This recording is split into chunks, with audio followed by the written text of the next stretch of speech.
It's time for Lefties Losing It, and Democrats, particularly the perpetually outraged Karens, are again obsessing about the I word, impeachment. Yes, these democracy-denying hysterics want to see the duly elected president impeached. Let's hear from this screeching banshee at a town hall imploring Democrat Senator Jon Ossoff to remove the president. Why are there no calls for impeachment? This is unacceptable. I will not live in an authoritative country, and neither will any of these people. You can do more. I like you, and I will vote for you if you are brave and you do what we need. We need him impeached. We need him removed. We need him removed? Sounds a little insurrection-y to me, lady. They want him removed. They don't care what for. And listen here to Senator Ossoff's response. He gives the game away here. The Democrats don't care why either. They will try to impeach Donald Trump as soon as they have the numbers. I agree with you. But as I said at the beginning, I also have no choice but to be candid with you about the situation that we face and the tools that are at our disposal. As strongly as I agree with you, ma'am. And I regret if this is an unwelcome response, but my job is to be honest with you. The only way to achieve what you want to achieve is to have a majority in the United States House of Representatives. Well, the shrill Karen should start celebrating because some Democrats are listening to her. Here is a Democrat you've never heard of before, but he wants to be famous. Meet Congressman Sri Thandadar from the great state of Michigan. Donald Trump has already done real damage to our democracy, but defying a unanimous 9-0 Supreme Court ruling, that has to be the final straw. It's time we impeach Donald J. Trump. The court said the wrongfully deported Kilmer Garcia must be allowed to return and receive due process. Trump ignored it. Yes, he wants to impeach Donald Trump for not bringing back a gangbanger who was in the country illegally. What a winning issue for the Democrats. Yes, I'm sure Donald Trump is terrified at this latest sham impeachment plan and just as terrified of this dude. Talk about the current issues. People are frustrated, people are angry, people are fearful about what's happening with the cuts in Washington, D.C., the tariffs. I'm sure this latest impeachment move is going to work a treat. They must really be eager for President J.D. Vance. Guys, just wait 3.5 years and you'll get it. Now, here is something so absurd that you assume it must be a work of satire. It must be. Take a look at this actress playing Anne Frank. And this one, and this one, and this one. What do all of these actors have in common? They're all white.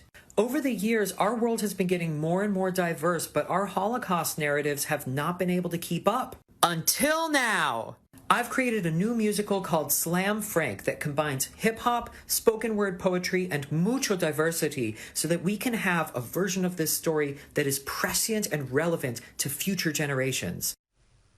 What can I say? Sadly, this musical actually exists. It's called Slam Frank, a satirical reimagining of Anne Frank's story. And it will be in theatres, folks. Fittingly, it will be at the Asylum in New York in June. Talking about asylums, let's check in with this young lass who seems to think that there's no difference between a fetus and a cyst. She's my favourite idiot of the week. Abortion is anything. If I had a cyst on my uterus, that would be considered an abortion. No, it's not. Yes, it is. No, it's not. Yes, it is. Look at, okay, anything that is involving the uterus. Well, no, in order for it to be an abortion, it must be a human life. No, anything that Yes. is involving the uterus and you have to get rid of it, it is considered abortion. Now, President Donald Trump has celebrated the 2025 Super Bowl champions at the White House with the Philadelphia Eagles in attendance. The team and the president were in great spirits. This is quite a departure from 2018 when President Trump cancelled the celebration for the Eagles after he was advised that most players were not planning to show up. Well, what a difference 7 years makes. Let me just say, fly, Eagles, fly, right? The players presented the president with his own jersey, and they even got a tour of the Oval Office with the players lining up to shake the president's hand. And Trump was certainly in good spirits. He was reminiscing about the Super Bowl and even had a little dig at Taylor Swift. It was an incredible game, a little surprising, but right from the beginning, in the first quarter of the big game, which I was there, I watched in person. I was there along with Taylor Swift. How did that work out? How did that one work out? I'll remind you how that worked out. One of them got massive cheers and the other one got booed.